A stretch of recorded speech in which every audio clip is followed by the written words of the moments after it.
میں نے اکثر اپنی زندگی میں لوگوں کو یہ کہتے سنا ہے کہ ہم پریشان اس لیے ہوتے ہیں کہ ہمارا ایمان کمزور ہے، ہم اداس اس لیے ہوتے ہیں کیونکہ ہمارا اللہ پر توکل نہیں۔ ایسا نہیں ہے، اگر ایسا ہوتا تو نبیوں کو اللہ کبھی کوئی دکھ نہ دیتا اور اللہ کے ولیوں کی آنکھ سے ایک آنسو بھی نہ گرتا، مگر ایسا نہیں، وہ بھی روئے تھے، وہ بھی اداس ہوئے تھے۔ کوئی بیٹے کی جدائی میں رویا تھا اور کوئی کربلا کے شہیدوں کے لیے رویا تھا۔ اس کا مطلب یہ نہیں کہ اداس ہو جانا ایمان کی کمزوری ہے، اور اللہ یہ امتحان ہماری اداسی کا نہیں لیتا بلکہ ہمارے توکل اور یقین کا لیتا ہے۔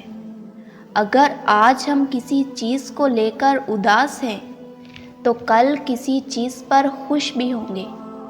ہم انسانوں کا مزاج تبدیل ہوتا رہتا ہے، لیکن توکل، ایمان اور بھروسہ کبھی تبدیل نہیں ہوتے، اور یہی تو امتحان ہے کہ دکھ اور تکلیف میں بھی اللہ پر یقین رکھنا۔ ہم چاہے کتنے ہی اداس کیوں نہ ہو جائیں، توکل ہمیشہ رہنا چاہیے، کیونکہ اللہ تو خود کہتا ہے کہ میں اپنے بندوں کو آزماتا ہوں۔ اور یاد رکھو کہ اللہ خود کہتا ہے کہ ہر مشکل کے ساتھ آسانی ہے، اور ہر اندھیری رات کے بعد روشن صبح ضرور ہوتی ہے۔